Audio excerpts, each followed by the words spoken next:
The Alberta government will unveil details Thursday about a new proposed pipeline to the West Coast. It's expected to carry up to 1 million barrels per day for export to Asia.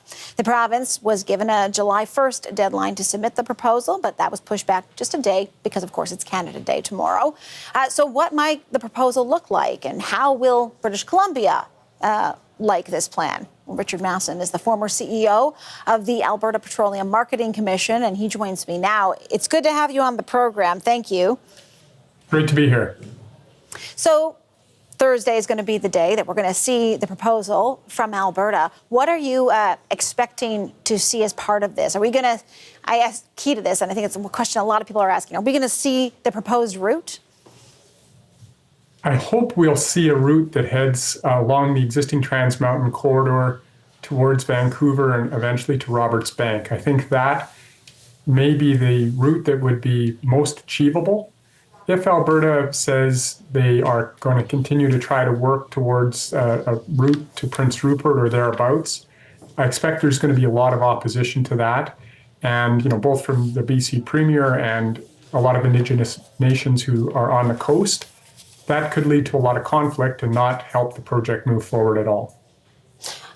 I'm just going to say, given the past politics around this issue that we have seen, there's going to be someone who does not like the proposal. I think that we can both agree that that's probably going to happen.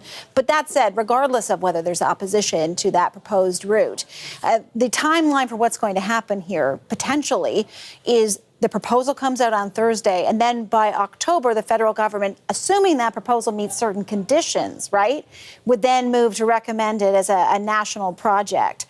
What are the conditions that we're going to have to see in this proposal that have to be met? And do you anticipate that they are being met?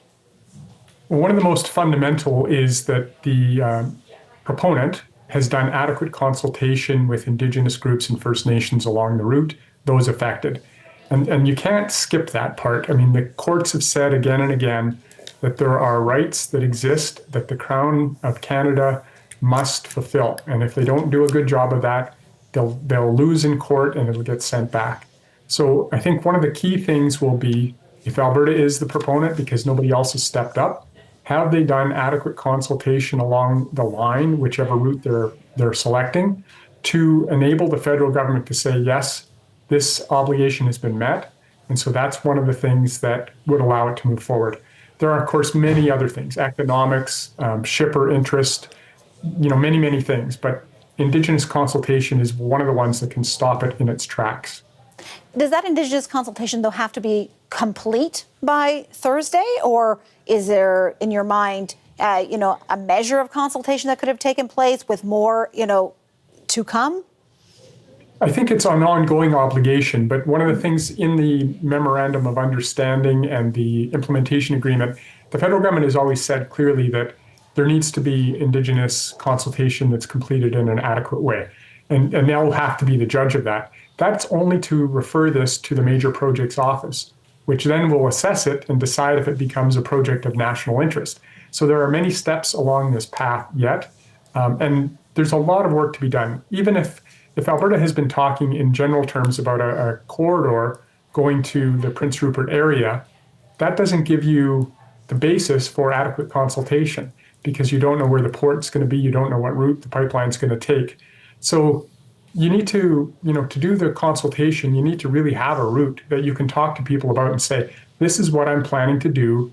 What are the impacts? What do I need to mitigate? How can I make sure that this is in the best interest of all those involved? So there's a lot of work to be done. And a pipeline company is, good at doing this. That's what they do for a living. If there is no actual private sector pipeline company as the proponent, we don't really have a skill set in the province of Alberta, in the government, to do these things. And so it'll be really interesting to see what happens next as this announcement is made. I think anyone following this story is very interested to see what happens next. But Richard, do you imagine that this, because you say right now it's the Alberta government that is the proponent for this, and there's arguments to why that might be a good thing in terms of instilling confidence in private companies that might want to step forward. But if the Alberta government is at a table by itself coming up with a pipeline route, would it not be a good idea, or maybe it is happening, that there are experts within the private sector who are consulting on that? Sure, there's experts, but that's a lot different than a pipeline company who's built pipelines, who operates pipelines, who's done consultation and all the commercial arrangements. If you think about Trans Mountain, that pipeline operated for 50 years. Kinder Morgan bought it. They were going to expand it, and then the federal government had to buy it. Well, they ended up buying a company that existed here in Canada who knew what they were doing. And still, the project was 6 times its original budget and years late.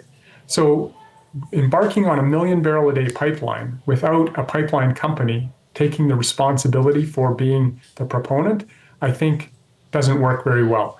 And the shippers are the ones who have to pay the toll, and the toll depends on the capital cost of the project. And they're not going to sign up for something that's an unknown toll. They've got to be competitive, right? There are alternatives: Trans Mountain expansion, Enbridge expansion, South Bow, Prairie Connector. There are 3 pipeline proposals on the table right now that all could happen quicker and with less risk. So people aren't going to sign up for a big pipeline unless they have a lot of confidence that it can be done successfully.